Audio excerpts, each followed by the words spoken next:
Twitch might very well be one of, if not the worst communicating companies in the world. If there was a definition for communication, it's the furthest, it's an antonym for what Twitch actually does. They are terrible at it, and they continue to cause chaos in the streaming space. Guys, welcome to a video. It's been a busy day. I've been live for 6 hours, been on the calls with people, been talking. I've been all over the place. But I was realizing that I need to sit down and actually make a video here because there's a lot of things that happened today, and I want to summarize it. And there's a lot of things that people aren't actually talking about that are equally important that might actually be intentional in how they made this chaos to try to hide those changes. So we're going to talk about the 3 things that Twitch changed today. The first one being the change to branded content. That's the one that everybody is talking about. That's the one that everyone is enraged about and threatening Twitch to quit Twitch, and they've already apologized for. The second thing we're going to talk about is their new contract. A new agreement that is made with monetized streamers, partners, and affiliates are now united. It is no longer 2 independent ones. It's a united approach. And number 3, and perhaps one of the ones that I think is more egregious, an overall change in simulcasting for all creators. So let's start it off with the big one. This is the one, wow, Jesus Christ, this is 30 million views. This is the one that everybody is incensed about, enraged about, and I completely understand why they are. And there's actually a semi-conclusion to this one as well. Let's start with what they have changed, or what they propose the change. On-stream logos limited to 3% of the total screen size. If you want an idea on what that looks like, here's an example. If this is a 1080p stream, that's the total space that they're dedicating, saying that you can have brand logos inside of that space. Number 2, burned-in video ads are not allowed. Burned-in display ads are not allowed. Burned-in audio ads are not allowed. Those are 3 different ad formats that Twitch currently has on Twitch, that if you are a viewer of Twitch, you can go into a stream and you might see display ads, you might see audio ads, and you very likely will see video ads. Audio ads are kind of rare, display ads are becoming more common, and video ads are obviously super common. At the same time, they also announced what is okay. Branded panels on your channel page, showcasing products in your stream in the background over there, linking in your chat to places to purchase something or a discount code, discussing, endorsing, or unboxing products or services. So, live reactions, live ad reads, etc. And playing sponsored games. So if a company wants to pay you to play their game or they give you a game for free, that would technically be considered sponsored gameplay.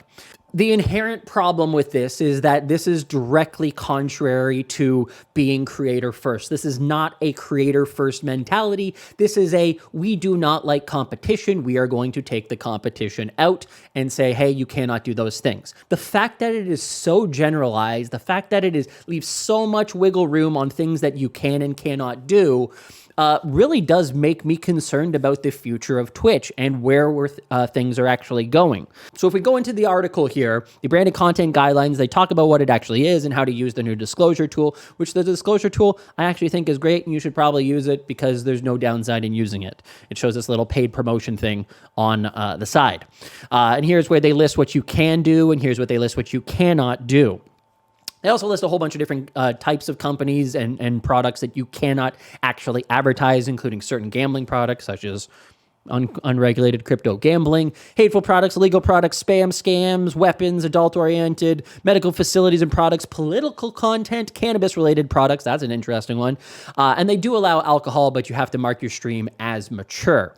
So there's a whole bunch of different stuff here as it relates to this. Now, one of the things that I think is particularly concerning about this is because of how generalized they actually have been in how they've described this, and because of what they're actually working on, they've basically left the door open to be like, hey, if you're not going through Twitch directly, we have a problem. So again, if we look at those things that you are allowed to do, such as, endorsing a product or doing a live read, having things in the background, links in your chat, that kind of is concerning because they're also doing very similar tests in terms of their own sponsorship product. So even if we were generous in saying that a lot of the things that they are not permitting today is not things that would impact the vast majority of streamers, they're still leaving wiggle room for the fact that, hey, because it is something that we have a similar ad product to, and they describe it down here, where they say, if Twitch offers a comparable ad format, including, but not limited to, video ads, audio ads, and banner ads. So again, they're saying if they have a comparable ad format, including, but not limited to, their pre-described three different ads, video, audio, banner, then that might be a problem if you're trying to do it. So again, let's say you wanted to do a live stream read. You want to share a product. You want to say, hey guys, the product today is this, and this is the thing, and if you go buy it today, you'll save 30%. Well, guess what? Twitch is also working on streamer-read ads. So if they have an ad product that completely is a duplicate, they have an available ad unit that is comparable, again, going back to this, a comparable ad format, and they're working on it, then potentially they're putting themselves in a position to say that that also isn't okay. So a lot of this is particularly terrible. It's not good. For larger streamers, for big productions, they often have baked in ads. Things like the Streamer Awards, things like Game Fest, things like anything that OTK does, anything that any kind of like the major productions do, esports, they all sell ads directly because they can make more money by selling ads directly to the brand and saying, yeah, we'll run those ads during our streams. The one takeaway that I will say from this, and it's a question I had immediately, and I don't know how they would do it, I don't know how they enforce that. I have no idea how Twitch is like, hey, you can no longer run your own ad on your own stream. I don't know how they would do that. And I don't think that they know how they would do that. I think they're just putting out this policy to be like, put people on notice that we might start doing that. Let's see how Twitch react. Now, again, there was responses from OTK and every single major streamer and other corporations. Like everybody had an opinion on this because this is particularly bad. Twitch did a terrible job at trying to communicate this. And they recognized it, maybe, and they tried to apologize it by making their own statement here. Today's branded content policy update was overly broad. This created confusion and frustration, and we apologize for that. They don't, by the way, read what they said here. They apologized that it created confusion and frustration. They didn't apologize for the policy. We did not intend to limit streamers' ability to enter into direct relationships with sponsors, and we understand that this is an important part of how streamers earn revenue. We wanted to clarify our existing ads policy that was intended to prohibit third-party ad networks from selling burned-in video and display ads on Twitch, which is consistent with other services. We missed the mark with the policy language and will rewrite the guidelines to be clearer. So again, they're not getting rid of this. They're just going to make it more clear on what they actually mean. And we'll talk about that in 1 second here. Thank you for sharing your concerns.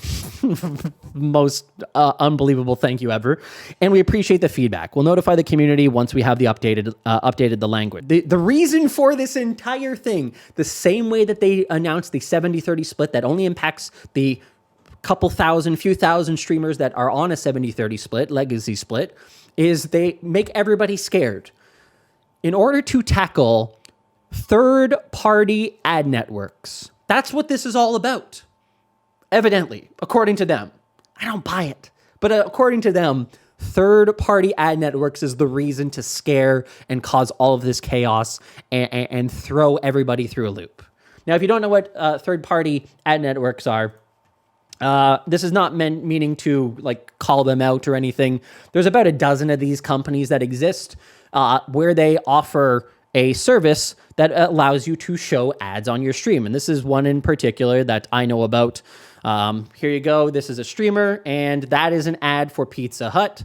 A little Minecraft character that eats a slice of pizza. This is in a live stream. They go, hey, great. And then they walk off the stream. That's an ad for Pizza Hut. Twitch is effectively saying, hey, that conflicts with our network because we run ads, we run live ads. You cannot have that. So this entire thing is about these small, again, no offense to the companies that are doing this, but this is effectively to implement a ruling against maybe a dozen different companies. I have a list here: AdLab, Lutz, InStreamly, Streamian, HitScout, Stream Deals, Uplify. Very few total companies overall. So rather than changing the terms of service to say, hey, streamers. You can no longer work with third-party ad networks, such as, and then describe and what they actually do. They instead did this thing that applies to streamers and put the onus on creators to say, hey, you can no longer do any of these things. It's a terrible communication strategy. I don't know what the hell they're doing in communications there, but it's not communicating. They need to go back to school and learn how to communicate because it's crazy. We have a temporary solution on that. They're going to reevaluate, they're going to rewrite it, they're going to change the terminology and make it more clear. It's not going away, they're just going to change it slightly. So this chapter is not done. There's two other things of importance that have changed today that I don't think enough people are talking about.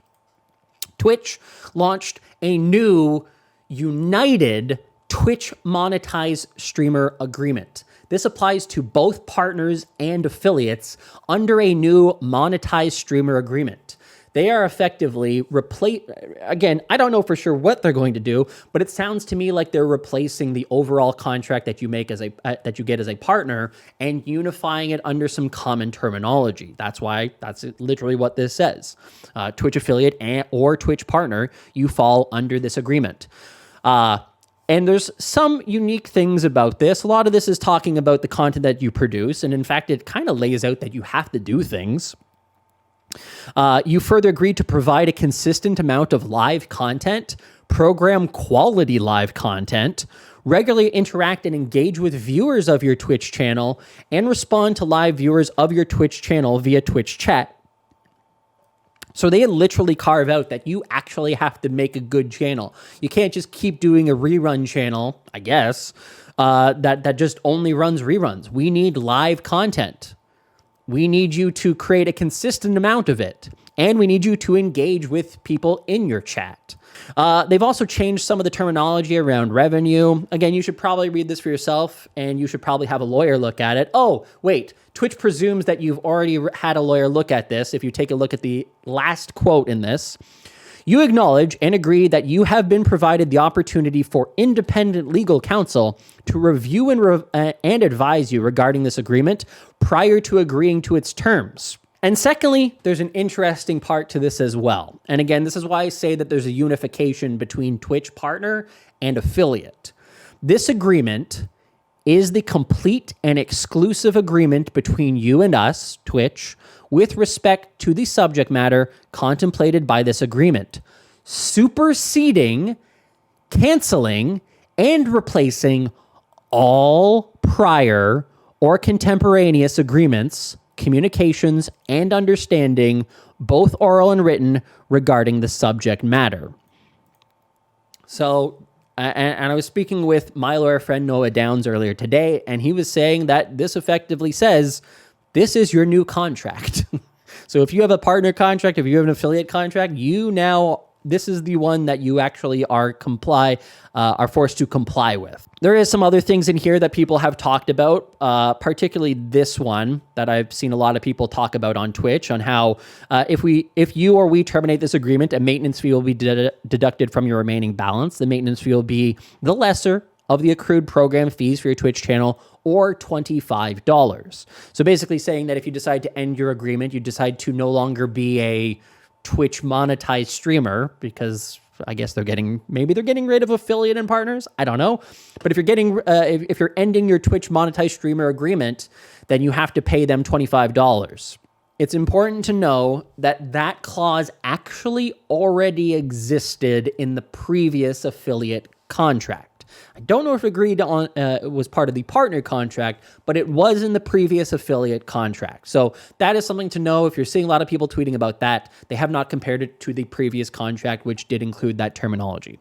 The other thing that I've seen that people have talked about as it relates to this is payment terms. Here it says, program fees payable. Program fees, by the way, are any money that you make from bits and subs and ads. Program fees payable by Twitch to you will be paid to you on a monthly basis within 45 days after the end of each calendar month. Now, if you are a Twitch partner, as part of your contracted agreement, I do believe that it says 15 days. So this is a change for you. Affiliates currently have this 45, or the previous contract for affiliates had this 45-day clause already in there. Now, That's despite the fact that Twitch has publicly announced and has followed through on paying people net 15. I don't quote me on it, I could be wrong, but I don't believe that they're going to pay us net 45 again. I think it will still be 15 days, but they just have bought themselves some additional time. Let's say Twitch is completely broke, they have $0 in the bank, and they're trying to pay people out on the 15th, and they go, shit, we don't have any money. We can't pay out our streamers. Well, they can say, well, we'll pay them next week because we still technically have 30 days to pay them. That's a dire situation. It could happen, but that's what I think that they're getting to here. And again, maybe as a sign that Twitch's future is not necessarily secure, is they're saying that they're just buying themselves some additional time here. You'll still probably get paid on the 15th of the next month, but it could be longer. The last thing that I want to point out, and I think this one is the most egregious of them all, their new terms of service. They've added 3 new categories: advertisements, branded content, some terminology changes, and some small wording stuff changes. But they added one about simulcasting. This is the general terms of service, keep in mind, for the entire site, for all creators. When you are streaming live on the Twitch services, you may not simultaneously live stream or broadcast, simulcast, on any other Twitch-like service. That's YouTube, Facebook, Trovo, Kick, etc. Meaning any web-based network, platform, or service that supports live streaming of user-generated content without advanced written permission from Twitch. You need to get a letter from the principal asking if it's okay to do something outside of the network. For clarity, you may simulcast on mobile-first services that support live streaming, that is Instagram and TikTok. This section does not apply to nonprofit or government entities that are not live streaming for non-commercial purposes. So what's wrong with that? Well, I'm going to give you one person's example of why this is actually impactful. Let's talk about Ninja. Ninja rescinded his partner agreement with Twitch in order to allow him to multi-stream everywhere. It was a big announcement that he made. He was going to stream on TikTok and YouTube and Facebook and Twitter and Twitch all at the same time.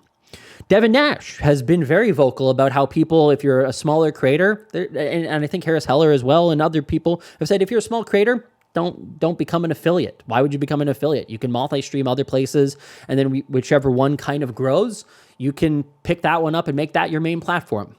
Well, now you can't. This doesn't carve out that you have to be an affiliate or a partner. It's literally saying, if you stream on Twitch, we do not care if you are an affiliate, a partner, or just a community streamer with 0 viewers. You cannot multi-stream to other web-based network platform Twitch-like services. You can't stream to YouTube and Twitch at the same time. They have removed the monetized aspect of that simulcasting provision. I personally think this is the most egregious change that they have made. You're not even making $1 on Twitch, and they still won't let you stream somewhere else. It's a day of bad changes for creators, poor announcements, terrible communication, and I have to wonder if the heat, if the miscommunication on this one in particular is designed to hide some of these other ones, particularly that they've unified Twitch partner and affiliate as Twitch monetized streamers, and whether or not they are trying to also hide this change as well. When it comes to Twitch, they always seem to do something that causes people's attention to be like, hey, streamers, look over here, when secretly they're making a change down here that you don't actually notice because your attention is up here. And I wonder if that's the case this time as well. Anyways, this has been a longer video than I actually intended. I hope you enjoyed. If you have questions, please don't hesitate to ask. I would be happy to try and answer, or shoot me a DM on Twitter, or join my Discord, by the way. My Discord is a fantastic place where you can actually, we have great creators there, great members of the community, businesses, all kinds of people with expertise, engineers. There's just great people there. I highly recommend joining it. And if you're not already following this channel, please click subscribe, because maybe this is the place where I actually have to create a career moving forward, because I'm not so sure about Twitch anymore. getting a little bit nervous that that platform no longer really has any kind of focus on their creators and are purely focused on whatever can move their dollar account into a higher amount. That's a weird way to say that, but it's been a long day. Okay. Thanks again for watching. I will see you in the next one. Have a good day and diversify. That's the takeaway here. All right. Bye-bye.